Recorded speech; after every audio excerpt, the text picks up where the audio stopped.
A stronger than expected jobs report boosted stocks today after a string of weak sessions, but the S&P 500 is still on track for a losing week. We're looking at how to navigate the big picture with the Yahoo Finance Playbook, and we're joined by Rob Williams, Sage Advisory Managing Partner and Chief Investment Strategist, and Ken Mahoney, Mahoney Asset Management CEO. Thanks, guys, for being here. It's good to see you. So, Rob, I want to go to you first because this was a little bit of a rockier week, capped by the jobs report today that seemed to reassure the markets. But did it feel like a turning point for you at all, or is it just now full speed ahead, next thing the CPI? No, to your point, we've had a lot of really good economic news the last couple of weeks. And this past week, the market has not run. So I think the market is starting to respect the fact that the rate picture, the possible outcomes on the rate picture has widened because of strong data. And maybe respect some of the geopolitical risks and some of the complacency we've had. You can't ignore the job report was very strong, but if you crack it open, and you can't poke too many holes, but my only criticism is something we all know is a lot of this is still driven by deficit spending. Half of those 300,000 jobs were driven by government-related sectors, government directly or some of the healthcare components of jobs that are kind of driven by government spending. So, there's been a lot of complacency. It's good data, but I think, we're still in the camp that there's there is a monetary lag effect, and it's been extended because of fiscal spending, and we don't know when that's going to come to an end. So the markets are acting like we're heading right into another expansion, but maybe they're starting to think twice about that now. Ken, same question to you. Just start big picture here, Ken. Your thoughts on the market, where we are and where you think we're headed.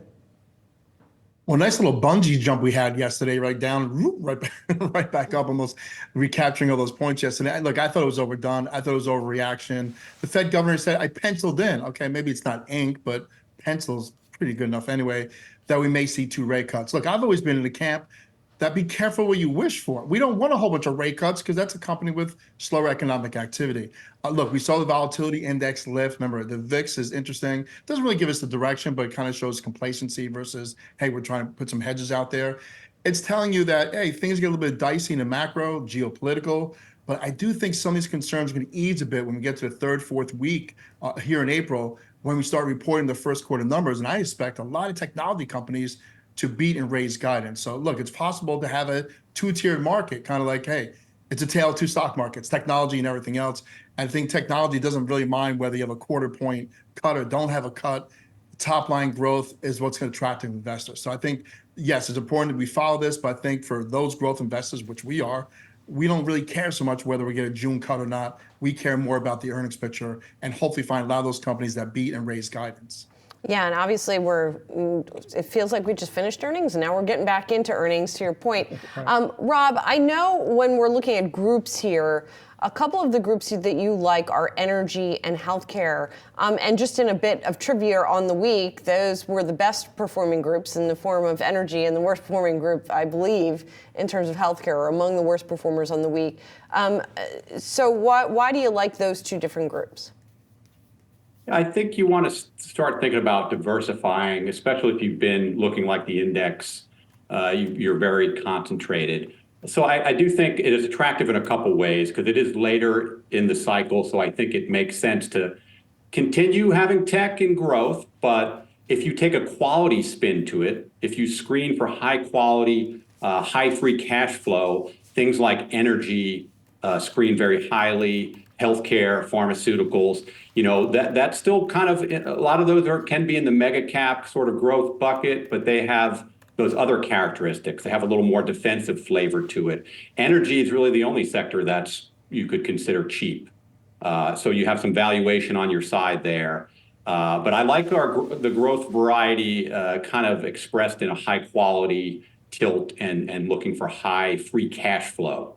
And that's where you're trimming down some of the most overvalued, overcrowded areas of market, but still participating. So those 2 in particular look look good over the medium term, I think. And Ken, back to you. I know you said this earnings season you're looking for a lot of tech names to beat and raise. One name you like, Ken, is NVIDIA. Now that stock's already ripped about 80% this year, but you still like it here, Ken. You know, I always hear about how expensive it is. And I look at last week, Nike came out and I'm like, that's expensive. Their forward PE is 35, as is NVIDIA. By the way, NVIDIA's forward PE on average for the last 10 years has been 35. But with Nike, they're talking about top line growth of 1%. And here with NVIDIA, we're looking at 90 to 100% top line growth. So look, rear view mirror, very expensive from NVIDIA. But remember, it's not like what Wayne Gretzky says, it's not where the puck is, where the puck is going. And I think they made a strong case with AI, especially Jensen at the AI conference, that we're probably in the second or third inning of this. So if we get caught up too much in valuations, I think we may miss this. So yes, it is pricey. It is expensive, 35 forward earnings, but that's been where they've been. That's where they are. And there's a lot of other companies trading at 35 forward Ps that don't have anywhere near the top line growth potential like NVIDIA has. And just quickly on NVIDIA, I know you're a long-time holder, but it's different being a buyer and a holder, right? So would you add to positions or start a position if you didn't have one in NVIDIA at these levels? Right, good question. So, you know, we're looking at 800, 820. If we pull back there, should probably be a pretty good setup. Remember, they're a little bit off cycle as far as when earnings come out, so they won't be reporting the end of April, it'll be the end of May. But again, it should be on your shopping list. Maybe keep an open order there, you know, below the market. But again, we think definitely if AI is in a second or third inning, may not want to stay around for the ninth inning or extra innings, but certainly that's a pretty good runway. Still make money, even though it feels pricey.